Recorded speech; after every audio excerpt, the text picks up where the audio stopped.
You're listening to the Talking 20 podcast. This podcast is for you if you're in your 20s and you're thinking, what the hell am I doing? We've all been there, and we want to talk about it. We're your hosts, Bridget O'Rourke and Mary Margaret Courtney, and we sit down with fellow millennials to chat about their journey and hear what they've learned along the way. Let's get started.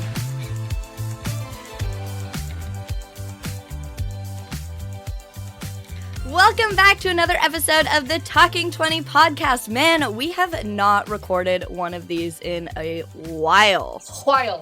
A whole long while. When was the last time we recorded? I think it was with Daniel James McFadden back in April? May works for me. Yeah, I'm pretty sure that was the last time we recorded an episode. So It's been a long time. We've been busy. It's wedding season. And as you guys know, Mary and I have started, and our friend Brianne have started up a business called Collective Creations Events. We didn't really start it up. It's been around for like 10 years. But we've been doing a lot of weddings and stuff. Yeah, we've been doing a lot of weddings and stuff. So training for, Tough Mudder, lifting heavy things.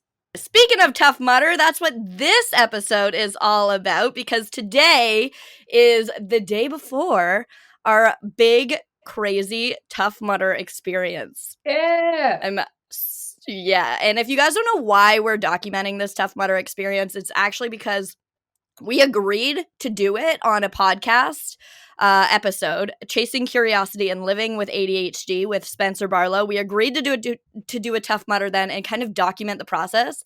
And if you guys didn't hear that the first time, I have a little clip to play for you. This is your surprise, Mary. No. Okay, let's see. We should have you as we'll do a partnership, Talking 20, and shift work athlete. You are going to be our motivational speaker, and Bridget and I, you and I are going to sign up for one of these things. I am there to support every step of the way. On the podcast right now, let's just sign up for Tough Mudder. I'm in it. I'm like, let's do it now. Let's do it. I'm in. I'll do it with you, Mary. Yeah, let's do it. Yeah, I would too. Do you want to do it? Okay. Okay, Spencer, will you emotionally support us and make sure we don't quit? I love this idea. This is fun. Okay. 100%. I'll actually come out and film it, and we'll all do it together. Oh my God.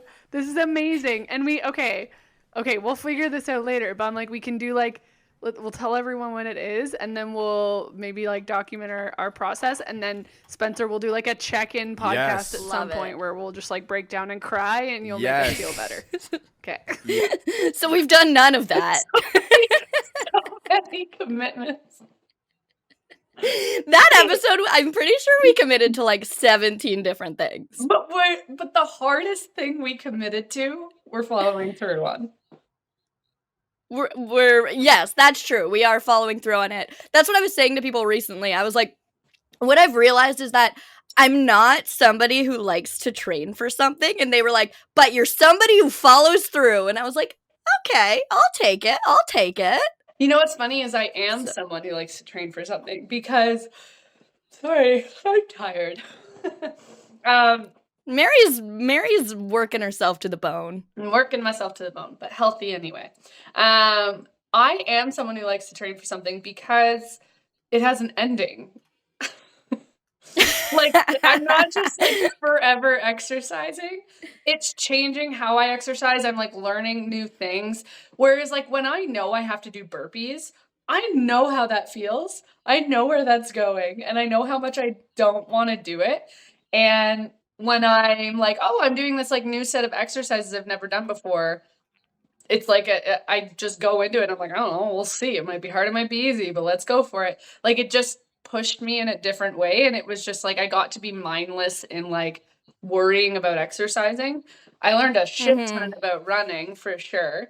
But I feel this whole year I've just been learning to run. When I think back to my 2022 experience, it's been last year I learned how to podcast. This year I learned how to run. Just Forrest Gumping it. We're just going.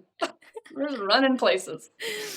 Oh man. It's funny we didn't follow through on any of those commitments, but as anyone who is listening to this may have seen, we kind of fell off the rails with our recordings in general and recording them because life got in the way. When we recorded that episode, we were probably in a lockdown, like a full-blown lockdown. Well, it was November, so yeah, it was like, yeah, things were. Or like, I think things were like, it wasn't like now. Like, it wasn't. I don't think you could work. Omicron didn't exist yet.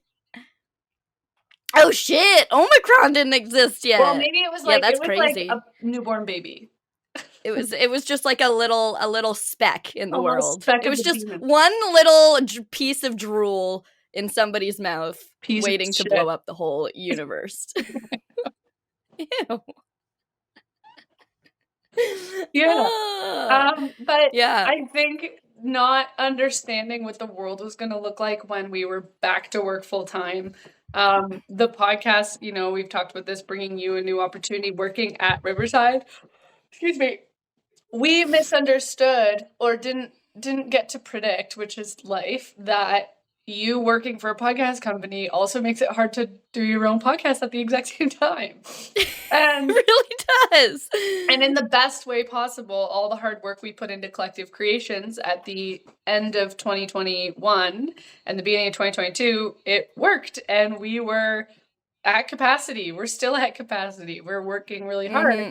And so it was all really amazing. But unfortunately, in the like pecking order of things to do in a day, it was hard to even get the exercises in for the Tough Mudder.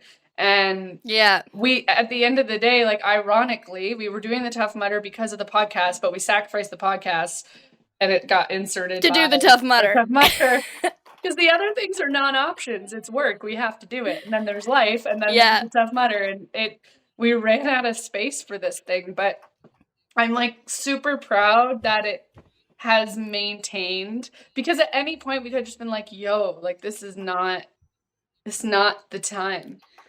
There were many times that I thought that. I have a little story to tell you. So for anyone who hasn't been following along throughout this, I've had COVID, Bridget's had COVID. That sets you back in your training quite a bit. Bridget's fucked up her neck. I don't even know. I had a concussion. I'll talk about that in a sec. Yeah, I had a concussion. Life. I got strep throat last week. Yeah, that was the other one. You got strep throat. Last week, I'm running, and I'm thinking, you know, like, we're just going to get there. We have to get there safely. That was all. I was like, just get there safely. Let's be smart.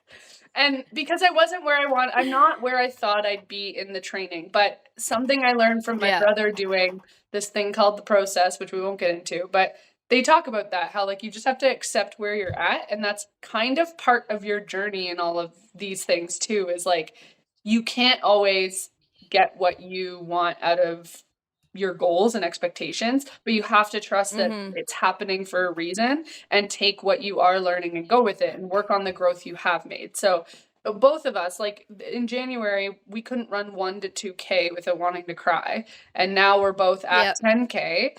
And is it 15K where we wanted to be? No. But do we need to be? We wanted to be at 20K. We wanted to be at 20K. Which I am going to strive for still. I have it. I'm going to do it. Oh, after this Tough Mudder, I'm dropping off the bandwagon completely. Oh, okay. I'll never run again. Okay. No, I'm just kidding. I'll probably run, but I probably, like, won't be pushing myself to run 20K or something. It will be more so, like, I just want to have a little jaunt. Yeah, that's fair. But, so I'm running with my dog, Penny, who's also been training for the Tough Mudder.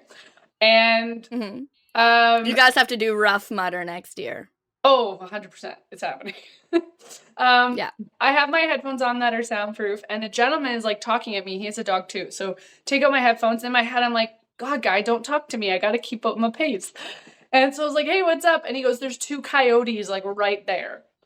I was like, oh my God. And I was like, should I go? 3 days before Tough Mudder, Mary got eaten by a coyote. That was my first thought. I was like, yeah, that one's hard to get around. Like,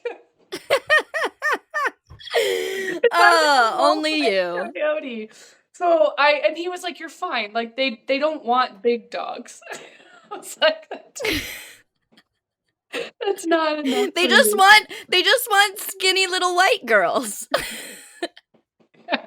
And I was like, if they have enough balls to be in a subdivision, like, we're near coyote dens. It's not so far away that I'm like, how did they get here? But it's still like, it was like after school. It was like 4:30. So I was like, there are people running around. There are lots of cars. Like, these guys have balls. I am not going to assume that they won't attack me. Probably rabies of some sort. And there's 2 of them. So I was like, we're done. No. And I was like, I'm going the other way. Concussion was enough. I don't need to come on and be like, Bridget, I can't do the Tough Mudder. I got mauled by You got eaten by a coyote. Oh my god, yeah, that wouldn't be good. Yeah. So my neck. Yeah, what's up? I don't know if I can, like, okay, so I was at the gym and we did like a shoulder and arms workout. And then the next day I woke up and I went to stretch like one does in the morning, and I just felt something like rip. Or like not rip, but like pain. I just felt like immediate pain. And then it felt like I couldn't move my neck. Like the same way that if you sleep on your neck really funny, you know? Yeah. So anyway, it's still healing. It's still not great. So, and I've accepted this. I haven't told you about this yet, so you'll have to take some time to accept this, but I don't think I'm going to be able to do every obstacle. Like, no. I think I'm going to come, I'm going to run, I'm going to cheer you on, and I'm going to do the ones that I can, but it's still really sore. Like yesterday I was thinking I wouldn't be able to do it. Today I'm like, no, I'm going to friggin' do it. I'm going to at least run and do what I can. So, like any sort of release of like pain or tension? I'm going to, it's starting to, like, out on when it happened, there was no way I could like I couldn't even move. I was in my bed. Today I'm gonna try to do those neck stretches that you sent me. I'm gonna drink a lot of water. I'm gonna rest it. I'm gonna ice it and just hope for the best. I'm worried that even if it does feel better tomorrow, which I know it won't, I'm gonna wreck it even more. So I just have to be really careful. I'm just gonna be like a major cheerleader. I've already had a cry about this. Like, I was like, why would this happen? I've never had an injury from the gym ever. Why would it happen 3 days before Tough Mudder? Like, I'm so pissed off about it. Have you gone to a physio? Can you get no, but like, what are they gonna do? It's like 1 day away. They're gonna assess it and tell you the risks, like a good physio. So same with my concussion. The first thing I did is talk to a physio, and he was like, don't cancel your Tough Mudder. Great. That's all I need to know with my concussion. But yeah, the physio, if anything, a physio is just gonna like validate, like, don't do monkey bars, or say like, don't do this, or they're gonna say like they can feel it out. If something's out of place, like a disc or there's a nerve issue, they can feel it. They know that. And if it's something that they're like, this sounds worse than that.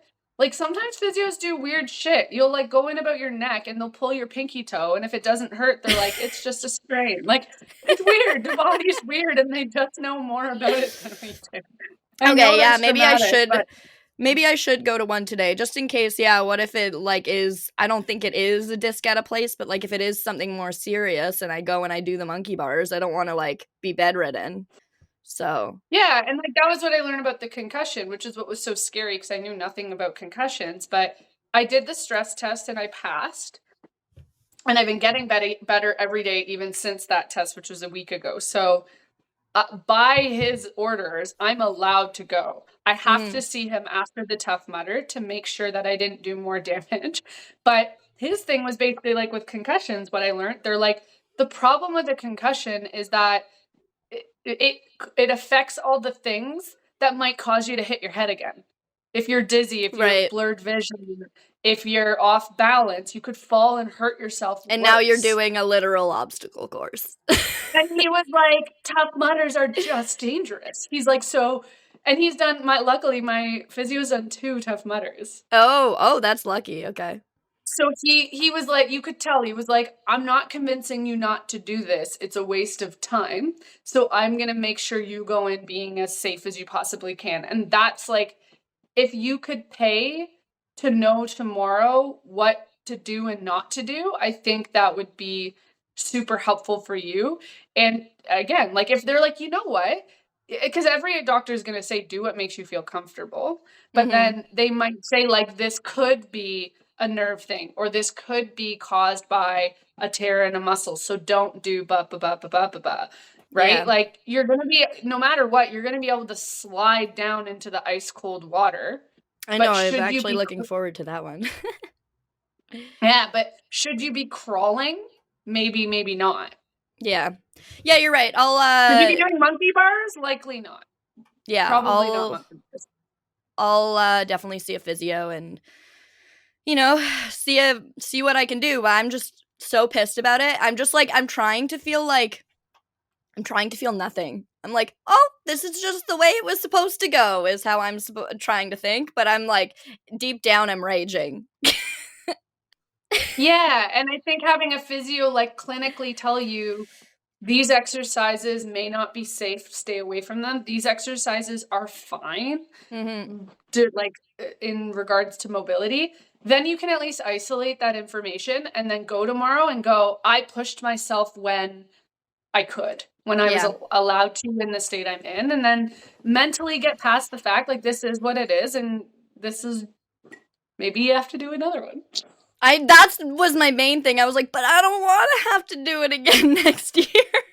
But maybe you'll like it. Maybe I will. Remember, I know. I am getting excited about it. It took until like this week to get excited about it.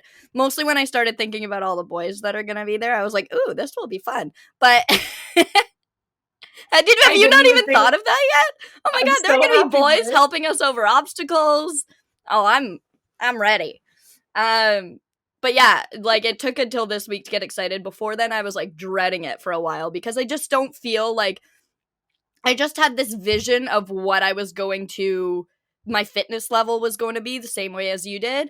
And it's just, I'm not there. And that's just made me feel like I'm so behind and I'm dreading it. But then now I think as we got to the point where I couldn't train anymore and I had to accept, okay, this is where I am, then I started getting excited because I realized that like there's no more I can do, which is actually kind of a nice feeling. Yeah. Yeah, this week was great. I did my last workout on Tuesday and it was like 4 rounds or whatever. And I got to round 3 and I was like, I might cut it short. Like I was really feeling it and I didn't want to push it too hard. But then I looked at the rest of the week and I was like, oh, we're done. Like, I was like, no, do the last round, Mary. Like, yeah. I couldn't believe it. I was just like, the exercises are just done. It's just a light run and wow, oh my God. I know. Such a nice feeling. Such a nice feeling. Yeah. Also, I'm just excited, like the way I'm trying to see it in my head, it's challenging for sure. But it's like as kids, you get so excited to go to the park and essentially do Tough Mudder shit. Baby Tough Mudder for children. Right? But like how often would we just like climb the monkey bars for like 3 hours and play like grounders where you're fucking diving under shit and you didn't think about it, you just did it and you had so much fun. You had so much fun and you got up the next day. I'm not editing that out. It's fine. It's morning time, guys. I'm working all my shit out. Yeah, so that's my thing is I'm like, let's just go and have a time and have fun crawling under shit and using each other to climb across shit and jumping over things. And yeah, I'm just excited. Yeah, it's going to be fun. And one of my favorite parts about this week, not besides not having to train very much, is the deload. Is what? The deload? The deload? That's what it's called. Like your week before is like deloading. Oh, deload. Yeah. Isn't it called like, it starts with a T? You're like, I don't know. There's something. I don't know. Anyway, my favorite part is the carb loading. The ability to eat white bread and white rice and white pasta. I'm loving it. I live for this shit. I really didn't want to put the wind out of your sails when you texted me about white bread the other day.